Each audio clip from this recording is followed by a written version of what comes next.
बर' थुनलाइ आफादनि 14थि बोसोरारि जथुम्माया उदालगुरि जिल्लानि डिमाकुसि थामहिनबा दैमु नोगोराव जागासिनो दङ आरो बेयाव दिनै बर' थुनलाइ आफादनि गोथार फिरफिलाखौ बिरहोनायजों लोगोसे मुंख्लंफोरनिसिम मान बावनाय आरो रुंसारिफोरनिसिम मान बावनाय बे हाबाफारिया सोलिगासिनो दं आरो बे जथुम्मायाव मोनसे जर'खा हाबाफारि लानाय जादों। बे जाहैबाय बर' नङै बर' बिमा राव नङै सुबुंफोरा गुबुन हारिनि सुबुंफोरा बर' रावखौ माबायदि अनसायनो हादों बेनि थाखाय जों सावरायनाय लादों जथुमदों आरो बेहाय गोबां गुबुन हारिनि मानसिफ्रा बर' रावखौ फोथांनानै लाखिनाय जौगाहोनाय आरो अनसायनायनि माखासे बाथ्राखौ बिथांमोना फोरमायदों आरो जों गोख्रोङै दिनै फोथायनो हाबाय जे बर' रावा बर'फोरनि गेजेरावल' थायालासिनो बे गुबुन गुबुन हारि माहारिनिफोरनिबो रायज्लायनाय मोनसे लेंगुवा फ्रांका महरै फोनांजाब राव महरै दिनै बर' रावा मोनसे महर मोननो हाबाय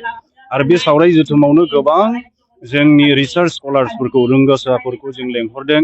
बिथांमोननि बिजिरसंनायनि गेजेरजों बर' राव थुनलाइ आरो हारिमुनि बिथिङाव बर' समाजनि बायदि समाजारि जेंनाफोरनि सायाव माबोरैहाय लामा संदाननो हायो बे बाथ्राफोरखौबो सावरायनाय जादों।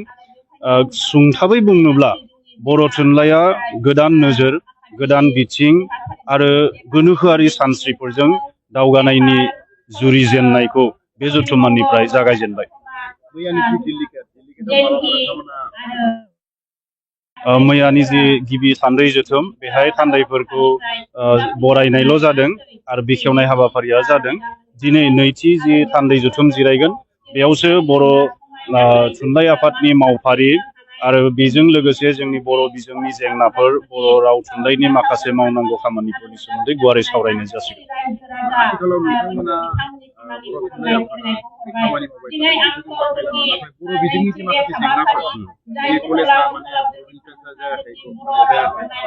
माखासे माने बर' बिजोंनि फरायसालिफोर दं बे जायाखै बेनि सायाव नोंथांमोना मा इनिसियेटिभ लादों? बर' थुनलाइ आफाद आरो दुलाराय बर' फरायसा आफादा बेयाव गोख्रों जों बिबुंथि होबोदों जे जोंनि बर' बिजोंनि जि फरायसालिफोर दं फरायसालिमाफोर दङ बेफोर जेंनाखौ फोजोबनांगौ होननानै। नाथाय सरकारनि माखासे पलिसिफ्रा रोखा नङैनि थाखाय बे बिथिङाव जाफुंसारनायनि महर मोननो हायाखै। दिनै बिटिआरआव थानाय कलेजफोरखौ काउन्सिल प्रभिन्सियेलाइज खालामनाय जाबाय नाथाय बोसोरसे जालांबाय बिथांमोननि दरमाहाखौ दाबो रिलिज खालामनाय जायाखै मानोना बेयाव स्टेट गभर्नमेन्ट आरो काउन्सिल गभर्नमेन्टनि गेजेराव पलिसिया दाबो गोरोबाखै।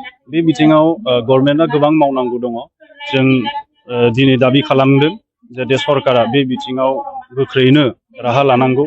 बिटिआर सुक्तिनि 6.3 क्लजखौबो दिनै आबुं महरै मावफुंनाय जायाखै।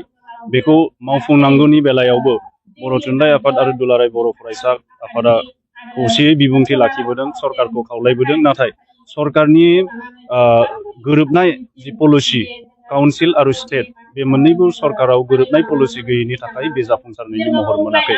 जों मिजिंथिदों जे थाबैनो जिहेतु बाजेट सेसन जासिगोन बेयाव जोंनि बर'नि जायफोर थान्दै दङ जोंनि एमएलएफोर दङ जोंनि एमपि दङ जोंनि मिनिस्टार्सफोर दङ बिथांमोना बेहाय बाथ्राफोरखौ गेबेङै लाखिनानै जोंनि जेंनाफोरखौ सुस्रांनो बिथांमोना मावफारि लागोन होननानै जों आसा खालामदों।